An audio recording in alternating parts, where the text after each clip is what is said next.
이원석 변호사님 안녕하세요. 네, 안녕하십니까. 반갑습니다. 반갑습니다. 새해 복 많이 받으십시오. 새해 복 많이 받으세요. 네, 감사합니다. 새해 첫 주제로 부동산 투자를 하기 전에 확인해야 할 사항이라고 주제를 정해주셨습니다.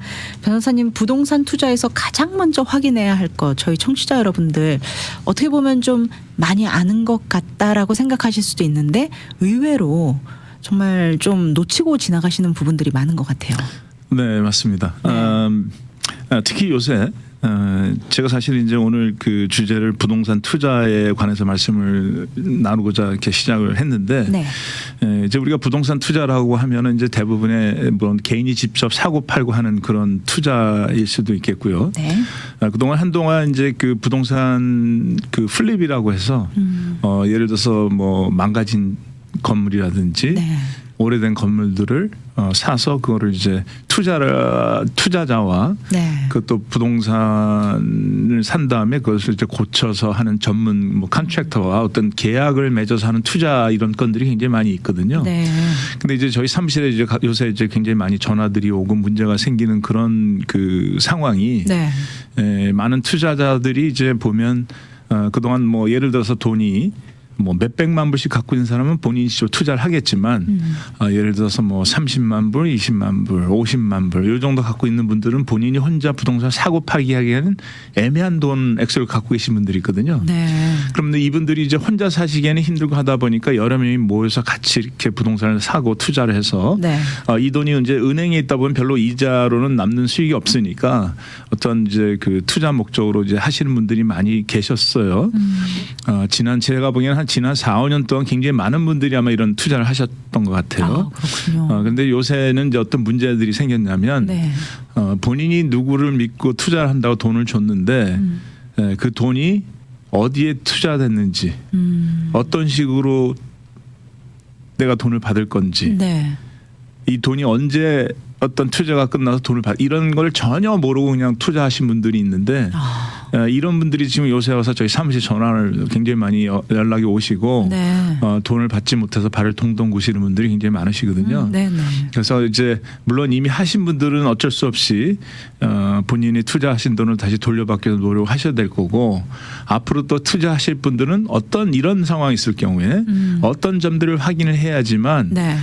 돈을 손해 보지 않고 적어도 투자한 돈에 자기 본전이라도 발 수 있는 이런 입장이 돼야 되겠다 하는 생각에 몇 가지 어떤 질문들을 이제 우리가 나누고자 이렇게 준비를 했거든요. 네. 그래서 일단 제일 먼저 하셔야 될 것들이 이런 거겠죠. 부동산을 투자하고 한다면 그 부동산을 과연 그 내가 투자하는 분이 소유를 하고 있는지. 네.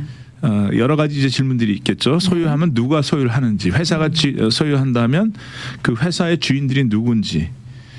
그래서 이제 만약에 회사가 있다 그러면 회사가 정식으로 주정부에 등록이 된 회사인지, 네. 그 회사의 책임자가 누구인지를 확인하셔야 될 것 같고요. 네네. 그다음에 이제 그 투자되고자 하는 그 부동산의 현재의 만약에 린이 즉 말하자면 담보 설정이 돼 있다면 예를 들어서 100만 불짜리 부동산에 투자를 하는데 현재로 100만 불이 담보 설정이 돼 있다고 한다면 네. 그 돈을 투자해서 과연 플립을 한다 하더라도 이제 제가 말씀드린 플립이라는 거는 돈을 더 투자해서 건물을 뭐 좀 더 예쁘게 한다든지 네. 망가진 걸 고친다든지 뭐 이런 식으로 해서 이제 가격을 높여서 파는 거겠죠. 네. 얼마 쉽게 말해서 좀 전체적인 걸 리모델링을 해서 그렇죠. 새롭게 만들어서 맞습니다. 네. 그래서 이제 수익이 날는지 그래서 담보들이 어떤 담보고 액수들이 얼마인지를 확인하시는 것도 굉장히 중요하다고 생각이 됩니다. 네. 예. 그렇다면 또 이렇게 그 집에 관련된 뭐 재산세 체납 문제라든가 이런 부분들도 좀 알아둘 필요가 있을까요? 맞습니다. 재산세 체납이라는 것은 이제 왜 중요하냐면 재산세를 못 낼 경우에는 모든 담보보다 제일 우선권이 있습니다. 네. 그러니까 예를 들어서 내가 부동산을 갖고 있는데 재산세를 못 냈을 경우 재산세가 사실은 그 은행의 융자보다 액수가 훨씬 적잖아요. 네. 그렇지만 그 액수가 적다 하더라도 우선권이 재산세가 있기 때문에 재산세를 못 낼 경우에는 그 카운티에서 그 부동산을 차압을 할 수도 있어요. 아, 그렇군요. 네네. 그러니까 뭐 차압보다는 차압을 하는데 결국 이제 공매를 통해서 이제 파게 되겠죠. 그래서 네. 재산세 밀린 재산세를 받아야 되니까.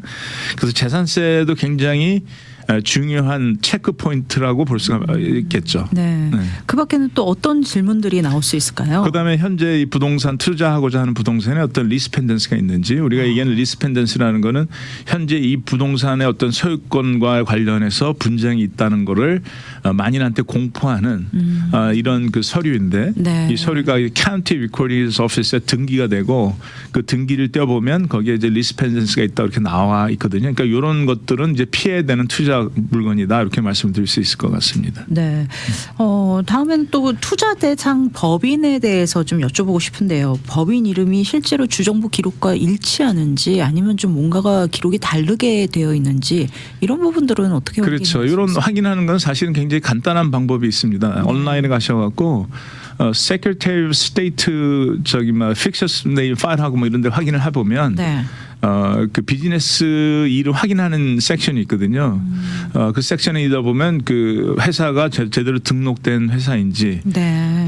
등록은 됐어도 현재 상태 뭐 예를 들어서 더 이상 비즈니스를 안 한다든지 아니면 뭐 서스펜드가 당했다 스테러스로 우리가 알 수가 있거든요. 네, 현재로 네. 괜찮은 회사인지 그리고 그 회사에 말하자면 그 임원들이 누구고 뭐 이런 인포메이션을 받을 수가 있거든요. 그래서 그런 네. 걸 확인을 하는 것도 굉장히 중요합니다. 네. 간혹 이 서류상에 적혀 있는 대표 성함과 또 실제로 회사를 컨트롤하거나 운영하는 사람이 이름이 다를 경우가 있더라고요. 맞습니다. 네. 그러니까 이제 많은 분들이 제가 보니까 저한테 오시는 손님들 보니까 굉장히 혼동하시는 게 있어요. 그 제가 아까 말하자면 스테이트 세크리터리 비즈니스 이름 확인하는데 보면 네. 거기에 Statement of Information이라고 해서 주정부에 등록하는 서류가 있습니다. 네. 현재 예를 들어서 코퍼레이션이라고 한다면 그 코퍼레이션의 CEO, 그러니까 말하자면 체어맨이라고 하죠. 보통 뭐 우리 얘기하는 뭐 프레지던트라고 볼 수도 있겠고요. 네. 뭐 CEO가 누군지, 세크레터리가 누군지, 뭐 이사가 누군지, 뭐 이런 인포메이션을 적을 수 있는데 네. 많은 분들이 거기에 나온 그 스테이먼 인포메이션에 나와 있는 CEO가 그 회사의 주인이다 이렇게 생각하시는 분들이 많거든요. 네. 사실은 그렇지는 않다는 거. 그럴 수도 그래요? 있지만 그렇지 않을 수도 있다는 얘기죠. 그러니까 네. 그 임원은 말하자면 CEO라는 거는 그 회사를 운영을 할 수 있는 그런 사람이라고 볼 수 있겠고 우리가 얘기하면 주주들이 있고 임원들이 또 따로 있지 않습니까? 네. 그러니까 주주가 다른 사람일 수도 있는 거거든요. 꼭 굳이 거기에 스테이먼 인포메이션에 그 CEO가 예를 들어서 저라고 한다면 제가 그 회사의 주인이라고 생각하시는 절대 오해일 가능성이 많다는 거죠. 예, 물론 이제 혼자서 셋업하는 코퍼레이션일 경우에는 본인이 CEO도 하고 주주도 하고 다 하지만 네. 그거 갖고 이제 제가 보면 항상 저한테 질문하는 분들이 질문들 들어보면 이 회사의 주인이 누굽니까 하고 하면 다 그 CEO가 본인이 주인이라고 생각하시는 분들이 대다수시거든요. 네. 그래서 그렇지 않을 가능성이 많다. 그거 가서는 모르고 그 회사의 정관이라든지 주식 그 스탁 서티피케이트를 봐야지만 네. 그 회사의 주인이 누군지를 확인할 수 있다는 거죠. 네. 네. 그렇다면 우리가 좀 헷갈릴 수 있는 부분이 프로퍼리 오너가 따로가 있고 오너리 따로 있고 오퍼레이팅 하는 분이 또 따로 계시고 이렇게 다 따로따로 있을 수가 있다 이런 말씀으로 그렇죠. 이해해도 될까요? 그러니까 네. 예를 들면 회사 부동산을 뭐 ABC 코퍼레이션이라는 회사가 소유할 수 있지만 네. 부동산 소유는 코퍼레이션이지만 그 코퍼레이션의 회사의 어떤 정관을 가보면 주주들 이름은 여러 명일 수도 있고 혼자일 수도 있고 네. 그 회사 코퍼레이션하고 이름이 매치가 안 되는 당연 어떤 개인 이름들이 나오겠죠. 네. 그러니까 그건 다를 수 있다고 볼 수 있겠죠. 그렇군요. 예. 이런 부분까지도 체크업을 잘 하셔야 되겠다. 그렇죠. 네.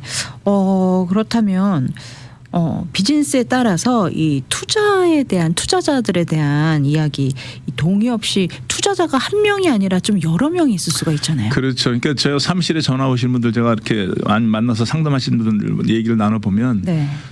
예를 들어서 뭐 어떤 부동산에 어디에 위치한 어떤 부동산에 투자를 한다고 하셨는데 그 투자자 그 같은 부동산에 투자하는 사람이 다른 사람이 있는지 없는지조차도 모르시고 몇 명인지도 모르고 네. 그런 식으로 돼 있거든요. 알 수가 없을 수도 있겠네요. 네. 그렇지만 투자하기 전에 그 투자를 받은 사람한테 이 회사 관련된 지금 나 말고 여기에 투자된 사람이 몇 사람이 있느냐. 미리 물어봤었어야 되는. 당연히 확인을 해야 돼. 물어보는 게 아니라 서류로 확인을 했어야 되죠. 아, 서류로. 그래서 과연 나는 투자를 이만큼 하는데 네. 나는 그럼 몇 퍼센트의 소유권을 있는 거고 다른 사람들은 얼마씩 투자를 했는데 얼만큼 소유권을 갖고 있는 거냐. 네. 이런 확인들도 해봐야 되는 거죠. 아, 그렇군요. 예. 만약에 새로운 투자를 계속 받을 수 있는 구조고 나 외에 또 다른 투자자들이 있을 때 이런 경우 좀 생길 수 있는 문제라든가 가능성이 그렇죠. 어떤 것들이 있을까요? 어떤 문제가 있냐면 이럴 수는 있겠죠. 예를 들어서 제가 그 투자자를 모으는 사람이고 네. 부동산은 지금 하나가 있습니다. 네. 그런데 예를 들어서 이 부동산 하나에 투자하는 사람들이 100명이라면 어떻게 되시겠어요? 아. 얘기를 안 하면 나는 모를 거 아니에요. 네, 뭘 알 수가 없죠. 네. 그럼 100명이 다 부동산 가격은 예를 들어서 100만 불인데 네. 100명한테 다 10만 불씩 받았다면 그 돈이 얼마나 이 투자된 것보다는 훨씬 더 많은 돈을 받아서 그렇죠. 그렇잖아요. 그럼 거기서 나중에 순익 계산할 때 100명한테 얼마씩 나눠주겠냐는 거죠. 아, 그렇군요. 예. 네, 그래서 나중에 배당금 받을 때. 그럼요. 그러니까 예를 들어서 낼수 이 회사를 투자를 한다면 이 투자에 되는 그 인베스터들이 몇 명, 투자하는 사람이 몇 명이냐 확인도 하고 네. 지분들이 각자가 얼마가 되는지 확인을 하셔야 될 거고 네. 그다음에 그럼 이 회사를 모든 결정권은 누가 갖고 있느냐. 나한테 얘기도 안 하고 부동산을 사고 팔고 할 수도 있느냐. 네. 누구한테는 또 돈을 투자를 했는데 그 사람한테는 돈을 주고 나한테는 돈을 안 줄 수도 있느냐. 아. 어느 시점에 가서 그러니까 예를 들어서 만기 날짜가 있어야 될 거 아닙니까? 네. 근데 저한테 온 분들은 만기 날짜도 별로 없어요. 아. 근데 누가 같이 투자한지 잘 모르는 경우도 많고. 네. 그래서 이런 것들이 나중에는 내가 예를 들어서 상대방이 계약 나한테 어떤 약속했던 거를 위반했을 때 네. 어떤 법적인 조치를 통해서 하려고 그러면 거기에 좀 애매한 입장이 될 수가 있다. 계약 위반이 없다면 예를 들어서 20년, 30년, 40년에 이 어떤 결론을 내린다고 한다면 네. 계약은 없이 그냥 계속 갈 수 있는 거 아니에요. 그러니까 네. 만기일이 있어야지만 만기일이 지났는데도 내가 돈을 안 주니까 그렇다면 거기에 어떤 액션을 취할 수 있지만 네. 그렇지 않으면 어떤 액션을 취할 수 있는 어떤 상황이 안 될 수도 있거든요. 네. 그래서 계약이 굉장히 중요한데 어떤 분들은 사실은 어느 부동산에 자기가 돈 투자했는지도 모르시는 분들도 있어요. 아, 그냥 돈만 주고 그냥 영수증 하나 싹 받고 왔는데 나중에 보니까 그래서 제가 이 돈을 어디다 투자되고 어느 부동산입니까 하니까 어느 부동산인지도 본인도 모르고 어떤 경우에는 본인한테는 이런 투자했습니다 얘기를 했지만 네. 그 투자된다고 얘기하는 그 부동산의 명의를 보면 전혀 다른 사람이 소유한 부동산일 수도 있고 아, 그렇군요. 네, 그런 문제들이 있을 수가 있거든요. 네. 네, 그래서 사실은 돈을 일단 우리가 항상 그렇잖아요. 미국에 살면서 열심히 정말 미국 생활에서 열심히 돈을 벌었는데 네. 이 돈을 갖다가 그냥 한순간에 어떤 실수로 다 날려버린다면 너무 안타깝죠. 정말 네. 안타깝죠. 네. 네, 그래서 오히려 우리는 사실은 이제 더군다나 이제 나이 드셔서 투자하시는 분들이 대부분이거든요. 그럼 나이 드신 분들은 앞으로 이 많은 돈을 다시 모으려고 한다면 은퇴하기도 힘들고 그렇죠. 모을 수도 없고 네. 그렇기 때문에 사실 돈을 누구한테 주기 전에 정말 여러 가지를 다 따져 보셔야 된다는 게 굉장히 중요합니다. 다시 한번 생각이 되는 게 돈은 버는 것도 중요하지만 정말 잘 써야 되는구나 또 이런 생각도 또 굉장히 한번 중요하죠. 또 해봅니다. 굉장히 중요하죠. 네. 예. 계약서에 있어서요. 이 운영자가 있고 투자자가 있는데 운영자가 투자자를 좀 이렇게 강제 퇴출시키거나 아니면 이 투자에서 좀 제외시키거나 이럴 수도 있나요? 그러니까 이제 그거는 이제 그 계약서에 따라 다르죠. 네. 그러니까 예를 들어서 계약서가 운영자가 누구인데 경우에 따라서는 운영자가 어떠한 이유로 해서 만약에 투자자를 제외시킨다든지 퇴출시키든지 할 수 있는 권한이 있다고 본인이 동의했다고 한다면 네. 그렇게 당할 수도 있겠죠. 그렇다면 질문이 그러면 그 운영자가 네. 어떤 식으로 어떤 결정을 내리는 거에 대해서는 어떤 가이드라인이 있어야 되겠죠. 네. 운영자 마음대로 해야 된다 이렇게 할 수는 없잖아요. 그렇죠. 네, 근데 이제 그런 경우들도 제가 계약서를 받고, 아. 네, 그러니까 이제 이런 것들이 문제라고 볼 수 있겠죠. 네. 정말 너무 속이 상하시겠어요. 당하시는 분들이. 그렇죠. 입장에서. 이제 중요한 게 뭐냐면 제 생각에 이런 돈을 누구한테 주기 전에 네. 이 적어도 본인이 주신 원금에 대해서는 돌려받을 수 있는 어떤 그 말하자면 서류나 예를 들자면 이런 거겠죠. 돈을 내가 당신한테 투자하는 조건으로 하는데 네. 이 돈을 최소한 언제든지 예를 들어서 내가 원하면 돌려줘야 되는 거고. 그러니까 우리가 얘기하는 좀 차용 증서 비슷하게. 네. 그다음에 만약에 돈을 준다고 했는데 안 줬을 경우에는 내가 그 부동산을 차압할 수 있는 담보 설정 같은 것도 있으면 좋겠고 물론 이게 다 현실적이지 않을 수도 있습니다. 그렇지만 돈을 줄 당시에는 이런 조건을 제시하면 네. 상대가 받아들일 수 있는 이런 입장이 될 수도 있는 거거든요. 네. 그러니까 돈을 돌려줄 때는 돈을 언제든지 내가 원하면 돈을 받을 수 있고 네. 그다음에 거기에 돈을 받는 데는 어떤 개인 퍼스널 개런티를 받는다든지 담보 설정을 한다든지 네. 이런 것들이 되게 중요하죠. 네. 변호사 입장에서 볼 땐 제일 좋은 게 담보 설정입니다. 아, 그렇군요. 예, 그래서 또 약속을 어기면 그냥 가서 차압해 버리면 되니까. 네. 우리가 은행에 돈을 빌리고 집을 사서 담보 설정이 되지 않습니까? 네. 그래서 우리가 은행에 돈을 지불 못하면 은행에서 담보 설정을 했기 때문에 차압을 할 수 있는 것과 같이 이런 식으로 언제든지 약속을 어길 경우에 본인이 부동산을 차압할 수 있는 그런 절차를 하고 서류를 해서 카운티 등기를 해놓고 한다면 굉장히 좋은 방법일 수가 있겠죠. 네. 사실 이게 투자라고 하니까 결국은 가장 민감한 부분이 이게 돈이 어떻게 흘러가고 어떻게 입금이 되고 뭐 이 돈의 흐름이 아닐까 싶어요. 그렇죠. 네. 투자금이 어떤 방법으로 이렇게 입금이 되는 것이 가장 안전할까요? 물론 이제 돈이 투자가 된다면 회사하고 어떤 조인트로 투자를 하게 된다고 한다면 네. 그 회사에 돈이 투자해야 될 거고 또 돈이 그 회사에 직접 들어갔는지 확인도 해야 되는 그런 절차가 필요할 것 같고요. 네. 그다음에 아까 제가 말씀드린 대로 돈을 투자가 됐다면 투자됐다는 어떤 영수증도 받고 아까 얘기한 대로 차용 증서도 받고 뭐 이런 식으로 해놓으면 제일 안전하다고 볼 수 있겠죠. 네. 예비비 계좌가 존재합니까라는 질문도 하시는 분들도 계시고 그렇죠. 그러니까 예를 들어서 예비비가 결국은 운영할 때 있어서 엑스트라 머니가 있느냐 이런 뜻으로 해석해도 맞습니다. 될까요? 예, 네. 그렇게 볼 수도 있고 네네. 또는 그 투자를 받는 사람이 약속을 어겼을 때 내 돈을 돌려달라고 했을 때 돈을 줄 수 있는 어떠한 능력이 되느냐도 확인. 왜냐하면 그 사람이 제가 항상 이제 손님들한테 만나서 얘기할 때 보면 네. 미국에서 제일 무서운 사람들이 아무것도 없는 사람들이에요.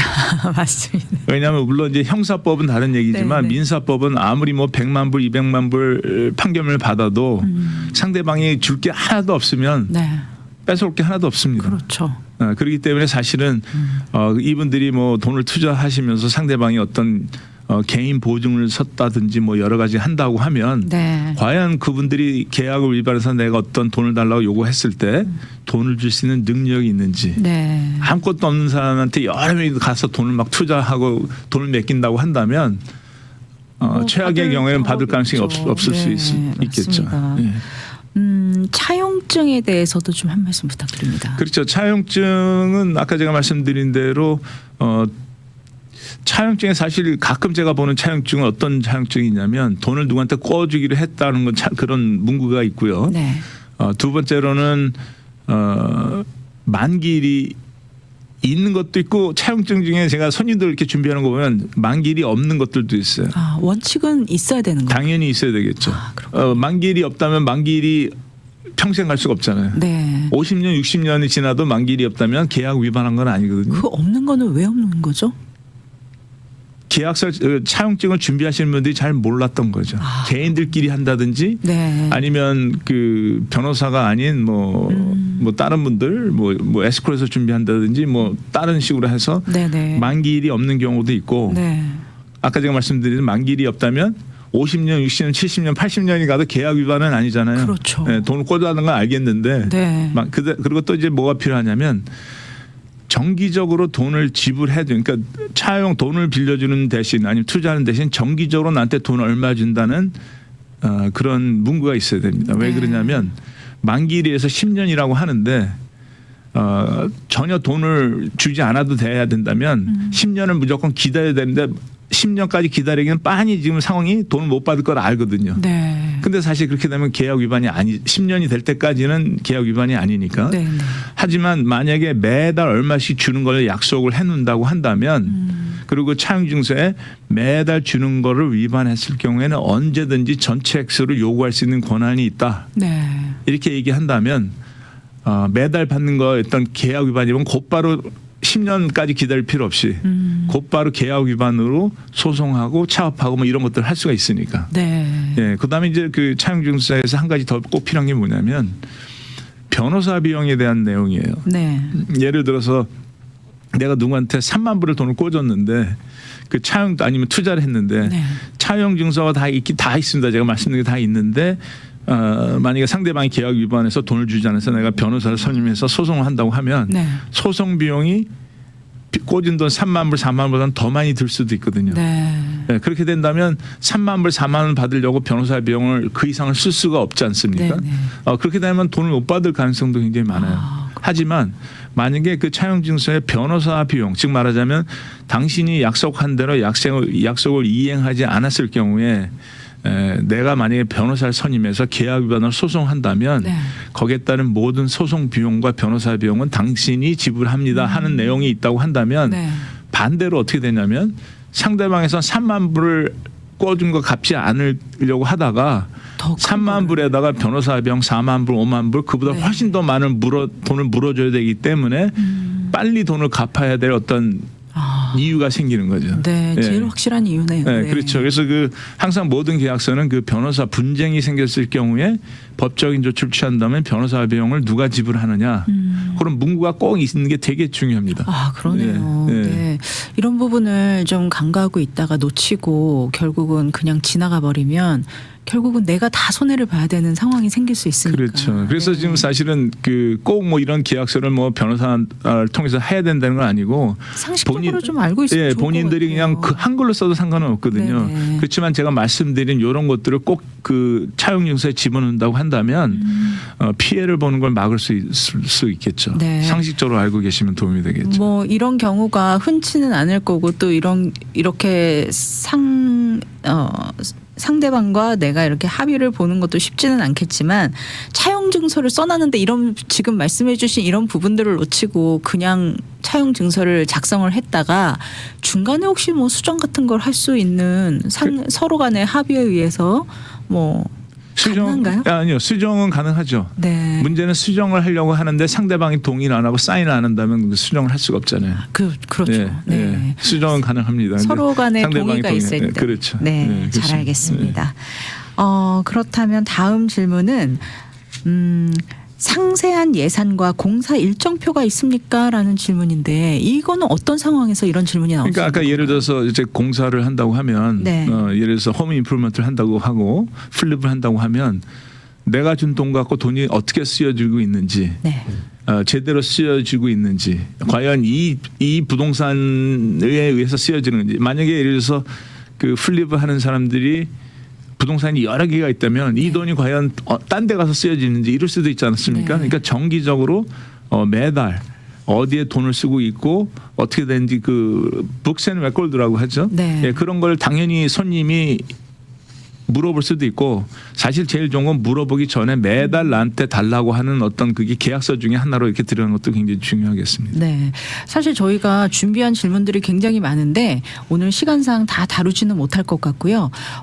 기회가 있을 때 또 더 자세한 또 질문들 오늘 다 다루지 못한 질문들은 이제 나중에 또 저희가 한 번 더 다뤄보도록 하기로 하고 마지막으로 이제 변호사님께서 지금까지 나눈 이야기들 그리고 혹시 오늘 나누지 못한 부분 중에서 정말 중요한 뭐 예를 들어서 뭐 과거에 운영자가 소송이 있다거나 뭐 이런 부분이나 아니면 뭐 투자자가 운영자를 뭐 해임할 권리가 있는지 이런 부분에 대해서 우리가 아직 나누지 못한 부분 중에서 이 부분은 오늘 말씀드려야 된다라고 하는 부분들이 있다면 조금 나눠주시고 이 시간 마무리하겠습니다. 네, 제일 중요한 건 그게 있죠. 내가 투자를 했다면 정당하게 투자가 되고 만약에 경우에 따라서 상대방이 계약 위반을 했을 경우 내가 돈을 돌려받는 게 되게 중요하지 않습니까? 네. 그래서 그 관점에서 모든 걸 생각하시는 게 되게 중요하다고 생각을 하고 죄송하지만 이 돈을 많은 돈을 누구한테 꿔주거나 투자하거나 할 때에 꼭 전문가 변호사랑 만나서 네. 그 자문을 듣고 이렇게 하시는 게 되게 중요하다고 생각이 들어요. 네. 네. 최근에 이렇게 플리핑 한다라는 말을 저도 꽤 많이 들었던 것 같아요. 뭐 뉴스라든가 뭐 아니면은 주변에 뭐 하시는 분들한테 굉장히 뭐 요즘 플리핑이 유행이야 뭐 많이들 하셔 뭐 이런 얘기를 많이 들었는데 이런 부분에 있어서 이런 좀 불이익이라든가 좀 힘들어하시는 분들이 생겼다라는 소식을 들으니까 좀 마음이 많이 안 좋습니다. 네. 그렇죠. 한동안 이제 요즘- 플립이 굉장히 유행했었는데 요새 요즘 경기도 안 좋고 정말 그렇죠. 힘들어하시는 분들 많은데 어떻게 보면은 정말 그동안 모아두신 모아둔 자산을 가지고 한번 이렇게 잘 투자를 해보고 싶은 마음에서 도전을 하셨을 텐데 이런 부분들이 이런 좀 사기성 이런 것들이 좀 빨리 해결이 됐으면 좋겠다라는 생각도 드네요. 맞습니다. 제가 변호사라서 뭐 이런 말씀 드리는 건 아니고 저한테 오란 말씀도 아니에요. 네. 주위에 이런 돈을 누구한테 투자하기 전에 꼭 변호사님과 상담을 하고 네. 어떤 식으로 해야 될지를 좀 의논하신 다음에 하시면 네. 참 좋겠다. 좀 아쉬운 마음들이 굉장히 많이 네. 있습니다. 우리 이원석 변호사님께 오라는 얘기는 아니지만 이원석 변호사님이 알겠습니다. 정말 상세하게 네. 잘 도와주실 네, 겁니다. 맞습니다. 네, 마지막으로 또 우리 투자 결정하기 전에 반드시 또 좀 조심했으면 좋겠다라는 조언의 말씀 한 말씀 나눠주시고 이 네. 시간 마무리하겠습니다. 네네. 아까 제가 말씀드린 대로 이렇게 돈을 누구한테 줄 때는 더 이상 이게 내가 못 받을 수 있는 가능성을 항상 생각해야 되거든요. 네. 아무리 상대가 믿는 상대이기도 하고 하다못해 식구라 하더라도 네. 꼭 서류로 남기고 본인이 안전하게 투자할 수 있는 게 어떤 방향인가를 곰곰이 좀 생각해 보시고 또 자문을 받으신 다음에 하셨으면 좋겠습니다. 네, 감사합니다. 부동산은 분명 매력적인 자산이긴 하지만 이런 확인 요소들을 잘 확인하지 않으면 여전히 위험한 투자임을 기억해 주시면 좋겠습니다. 이원석 변호사님 상법과 부동산법 전문 분야의 전문 변호사로서 또 상가 임대차, 리스 분쟁, 소송 절차 전반에 대해서 도움드리고 있습니다. 저희 위주보건방송 AM1190 다시 듣기와 GBC 보이는 라디오 유튜브 채널을 통해서 오늘 방송 다시 들어보실 수 있고요. 상담 문의는 이원석 변호사님 사무실로 연락 주시면 도움받을 수 있습니다. 변호사님 사무실 연락처 안내 부탁드립니다. 네, 제 사무실 전화번호는 714-634 하나 둘 셋 넷입니다. 네, 714-634-1234번, 714-634-1234번 이원석 변호사님 사무실로 연락 주시면은요 자세한 상담 안내 받으실 수 있습니다. 오늘 유익한 정보 함께 나눠주신 이원석 변호사님 오늘도 함께 해주셔서 감사합니다. 감사합니다.